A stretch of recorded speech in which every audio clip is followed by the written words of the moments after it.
Welcome plots. இந்த வீடியோவில் நாம ஜாவாஸ்கிரிப்டில் இருக்க ரிலேஷனல் ஆப்ரேட்டர்ஸ் ஆர் கம்பேரிசன் ஆப்ரேட்டர்ஸ்னு சொல்லப்படுற பைனரி ஆப்ரேட்டர்ஸ் பற்றி ஃபுல்லாக பார்க்கலாம். வாங்க இன்னைக்கான வீடியோக்குள்ளே போகலாம்.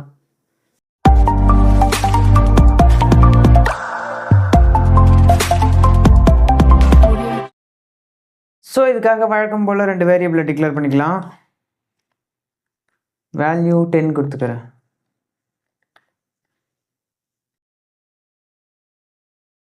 அடுத்த லைனில் பிரிண்ட் ஸ்டேட்மெண்ட் எழுதிக்கலாம்.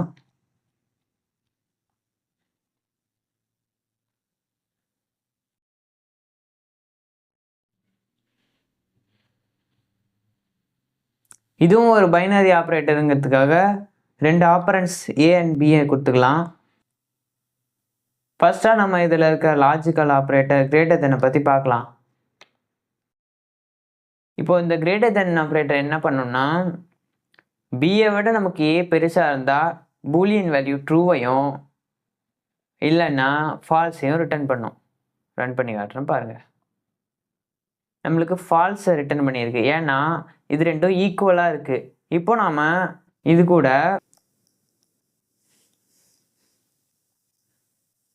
ஈக்குவல் சிம்பிள் ஆட் பண்ணும்போது இந்த ஏவும் பியும் ஈக்குவலாக இருந்தாலும் ட்ரூன்னு ரிட்டர்ன் பண்ணும். இதுதான் நம்ம கிரேட்டர் தென் ஆர் ஈக்குவல்னு சொல்லுவோம். இது லெஸ் தென் ஆர் ஈக்குவலுக்கும் பொருந்தும். இப்போது ஏவை விட பி சின்னதாக இருந்தால் நம்மளுக்கு ட்ரூவை ரிட்டர்ன் பண்ணும். ஆனால் பாருங்கள், இங்கே ஏவும் பியும் ஈக்குவலாக இருக்கிறதுனால நம்மளுக்கு ஃபால்ஸ் ரிட்டர்ன் பண்ணுது. ஒருவேளை ஏ பியை விட சின்னதாக இருந்தால் நமக்கு இது ட்ரூவை தான் ரிட்டர்ன் பண்ணும். பாருங்கள், ட்ரூ வந்துருச்சா? இப்போ நம்ம பழையபடியே வேல்யூவை வச்சுக்குவோம். இப்போது இந்த லெஸ் தென் சிம்பிள்லையும் ஈக்குவல் ஆட் பண்ணும்போது லெஸ் தென் ஆர் ஈக்குவல் அப்படின்னு வந்துடும். அப்போ இது என்ன ஆகும்னா நமக்கு ட்ரூவை ரிட்டர்ன் பண்ணும், வேல்யூ ஈக்குவல்ஸாக இருக்கும் பொழுதும். ஒருவேளை நம்மளுக்கு வேல்யூ ஈக்குவலாக இருக்கும் பொழுது மட்டும்தான் ட்ரூவாக ரிட்டர்ன் பண்ணணும் அப்படின்னு நினச்சோன்னா, இல்லைன்னா 2 வேல்யூவும் சமமாக இருக்குதான்னு செக் பண்ண இந்த டபுள் ஈக்குவல்ஸ் சிம்பிளை கால் பண்ணுவோம். இதே போல் 3 ஈக்குவல் சிம்பிள் போடும்போது என்ன ஆகும்னா நமக்கு இதோட 2 டேட்டா டைப்பும் ஒரே மாதிரி இருக்காங்கிறத ரிட்டர்ன் பண்ணும். இப்போ பியோட வேல்யூவை நான் ஸ்ட்ரிங்காக மாற்றினேன்னு வச்சுக்கோங்க. இப்போ இதோட வேல்யூ ஸ்ட்ரிங் 10. இப்போவும் 10 தான், ஆனால் இது நம்பரில் இல்லை, ஸ்ட்ரிங்காக இருக்குது.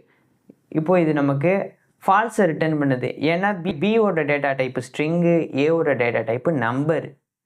ஒருவேளை இது டபுள் ஈக்குவல்ஸ்னால் வேல்யூவை மட்டும்தான் செக் பண்ணுமே ஒழிய இதோடைய டேட்டா டைப்பை செக் பண்ணாது. அதனால நம்மளுக்கு ட்ரூ வரும். ஆனால் நம்ம ட்ரிபிள் ஈக்குவல்ஸ் போடும்போது ஏ அண்ட் பி இல்லைன்னா இந்த 2 ஆப்பரன்ஸோட வேல்யூவுமே same data type and same வேல்யூவாக இருந்தால் மட்டும்தான் நமக்கு ட்ரூவை ரிட்டர்ன் பண்ணும். பாருங்க, இப்போ நம்மளுக்கு ட்ரூவை ரிட்டர்ன் பண்ணிடுச்சு. இதை மட்டும் இல்லாமல் நாட் ஈக்குவல்ஸ் 2 அப்படின்னு ஒன்று இருக்குது. ஓகே, இந்த எக்ஸ்க்ளாமேட்டரி சிம்பிள் வந்தால் இதை நாம் நாட்டுன்னு சொல்லுவோம். இப்போ இது என்ன பண்ணும் அப்படின்னா, ஏவும் பியும் ஈக்குவலாக இல்லைன்னா மட்டும்தான் நமக்கு ட்ரூவை ரிட்டர்ன் பண்ணும். அதர்வைஸ் இது ஃபால்ஸை தான் ரிட்டர்ன் பண்ணும். ஏன்னா இப்போ ஏவும் பியும் ஈக்குவலாக இருக்கா. இப்போ நம்ம பிக்கு வேல்யூ 9 கொடுப்போம். இப்போ ட்ரூவை ரிட்டர்ன் பண்ணுது, ஏன்னா இப்போது ஏவும் பியும் ஈக்குவல்வாக இல்லை, அதனால நம்மளுக்கு ட்ரூ ரிட்டர்ன் பண்ணுது. ஓகே, இந்த வீடியோ பிடிச்சிருந்தா லைக் பண்ணுங்கள், ஷேர் பண்ணுங்கள், சப்ஸ்கிரைப் பண்ணுங்கள். And this is Java plots. ஐம் யோகா செய்கிறேன்.